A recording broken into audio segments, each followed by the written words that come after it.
ચલો મિત્રો, તો આપણે બંધારણની વન લાઇનના પ્રશ્નોની સિરીઝમાં આજે બીજો ટોપિક લઈને આવી ગયા છીએ. આજનો આપણો બીજો ટોપિક છે ભારતીય બંધારણનું નિર્માણ. આ ટોપિકની અંદર જેટલા પણ વન લાઇનના પ્રશ્નો છે ને તે બધા જ આ વિડીયોની અંદર આપણે લઈ લીધેલા છીએ. તો આપણો પહેલો પ્રશ્ન છે કે બંધારણ સભા ઘડવાનો સૌ પ્રથમ વિચાર કોને આવ્યો હતો? તો માનવેન્દ્રનાથ રોયને આવ્યો હતો. બીજો પ્રશ્ન, કેબિનેટ મિશન યોજના અંતર્ગત બંધારણ સભામાં કુલ કેટલા સભ્યો હતા? તો 389 સભ્યો હતા. ત્રીજો પ્રશ્ન, ભારતના બંધારણને બનાવવા માટે બંધારણ સભાની રચનાની માંગણી ભારતીય રાષ્ટ્રીય કોંગ્રેસ દ્વારા સૌપ્રથમ ક્યારે કરવામાં આવી હતી? કોના દ્વારા? ભારતીય રાષ્ટ્રીય કોંગ્રેસ દ્વારા સર્વપ્રથમ ક્યારે કરવામાં આવી હતી? તો 1935માં. ચોથો પ્રશ્ન, બંધારણ સભાના કુલ સભ્યોમાંથી દેશી રાજ્યોના કુલ કેટલા પ્રતિનિધિત્વ હતા? તો 93 હતા. પાંચમો, બંધારણ સભાની સૌપ્રથમ બેઠક ક્યારે મળી? તો 9 ડિસેમ્બર 1946. છઠ્ઠો પ્રશ્ન, 26 નવેમ્બર 1949ના રોજ બંધારણ સભાના કેટલા સભ્યોએ બંધારણ ઉપર પોતાના હસ્તાક્ષર કર્યા હતા? તો 284 જણાએ પોતાની સહી કરી હતી. સાતમો, ભારતીય બંધારણ સભામાં કુલ કેટલી મહિલા સભ્ય હતી? તો 15 મહિલા સભ્ય હતી. તેમાંથી આપણી એક ગુજરાતની પણ હંસાબેન મહેતા તેમાં મહિલા સભ્ય હતા. આઠમો પ્રશ્ન, ભારતની બંધારણ સભામાં સૌપ્રથમ કાર્યકારી અધ્યક્ષ કોણ હતા? તો ડૉક્ટર સચ્ચિદાનંદ સિન્હા. નવમો પ્રશ્ન, ભારતની બંધારણ સભાના ઉપાધ્યક્ષનું નામ જણાવો. તો H.C. મુખર્જી. દસમો, ભારતની બંધારણ સભાના સર્વપ્રથમ સ્થાયી અધ્યક્ષ કોણ હતા? તો ડૉક્ટર રાજેન્દ્ર પ્રસાદ. 11મો, બંધારણ સભાના કાયદાકીય સલાહકાર કોણ હતા? તો સર B.N. રાવ. 12મો પ્રશ્ન, બંધારણ સભામાં ઉદ્દેશ પ્રસ્તાવ કોને અને ક્યારે રજૂ કર્યો? તો 13 ડિસેમ્બર 1946ના રોજ જવાહરલાલ નહેરુએ બંધારણ સભામાં ઉદ્દેશ પ્રસ્તાવના રજૂ કરી. 13મો પ્રશ્ન, ભારતની બંધારણ સભા દ્વારા ઉદ્દેશ પ્રસ્તાવનાનો સ્વીકાર ક્યારે થયો? તો 22 જાન્યુઆરી 1947ના રોજ. 14મો પ્રશ્ન, ભારતીય બંધારણ ક્યારથી અમલમાં આવ્યું છે? તો 26 જાન્યુઆરી 1949. ભારતીય બંધારણ ક્યારથી અમલમાં આવ્યું છે? તો 26 જાન્યુઆરી 1950થી. 15મો પ્રશ્ન, ભારતના બંધારણમાં મૂળ કેટલા ભાગ અને અનુચ્છેદ હતા? તો 22 ભાગ હતા અને 395 અનુચ્છેદ હતા. 16મો પ્રશ્ન, બંધારણ સભામાં પ્રારૂપ સમીક્ષા સમિતિના અધ્યક્ષ કોણ હતા? તો અલ્લાદી કૃષ્ણસ્વામી અય્યર.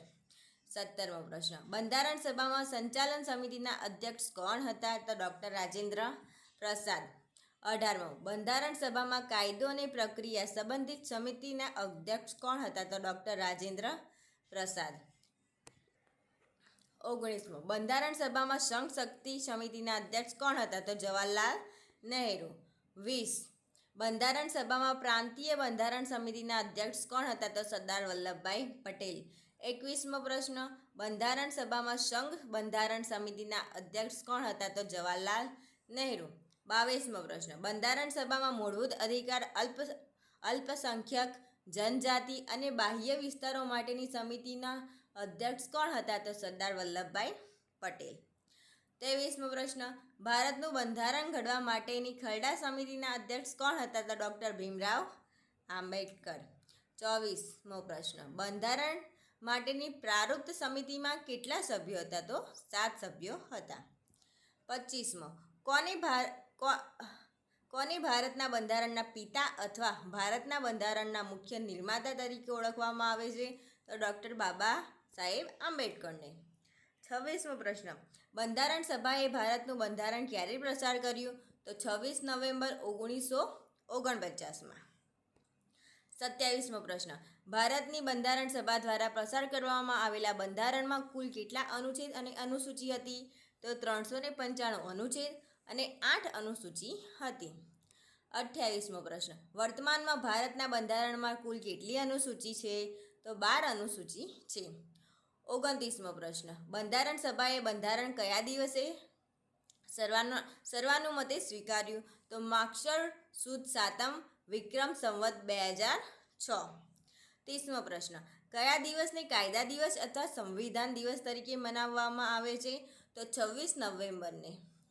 26 નવેમ્બરને કાયદા દિવસે પણ ઉજવવામાં આવે છે, હવે સંવિધાન દિવસ તરીકે પણ મનાવવામાં આવે છે. 31મો પ્રશ્ન, 26 નવેમ્બરને સંવિધાન દિવસ તરીકે ક્યારથી ઉજવવામાં આવે છે? તો 2015થી ઉજવવામાં આવે છે. 32મો પ્રશ્ન, બંધારણ સભાની 2 વર્ષ 11 મહિના અને 18 દિવસોમાં કેટલી બેઠકો થઈ? તો 166 બેઠકો થઈ. 33મો પ્રશ્ન, બંધારણ બનાવવામાં કુલ કેટલો ખર્ચ થયો હતો? તો 64 લાખ રૂપિયા જેટલો ખર્ચ થયો હતો. 34મો પ્રશ્ન, ભારતના મૂળ બંધારણને કઈ જગ્યાએ સુરક્ષિત રાખવામાં આવ્યું છે? તો સંસદ ભવનની લાઇબ્રેરીમાં. 35માં, હવે ભારતમાં કોઈ રાજા નથી કે કોઈ પ્રજા નથી, બધા રાજા છે અને બધા પ્રજા છે. આ કથન કોનું છે? તો રાજેન્દ્ર પ્રસાદનું. 36મો પ્રશ્ન, બંધારણ સભામાં પારસીઓનું પ્રતિનિધિત્વ કોને કર્યું હતું? તો SP મોદીએ કર્યું હતું.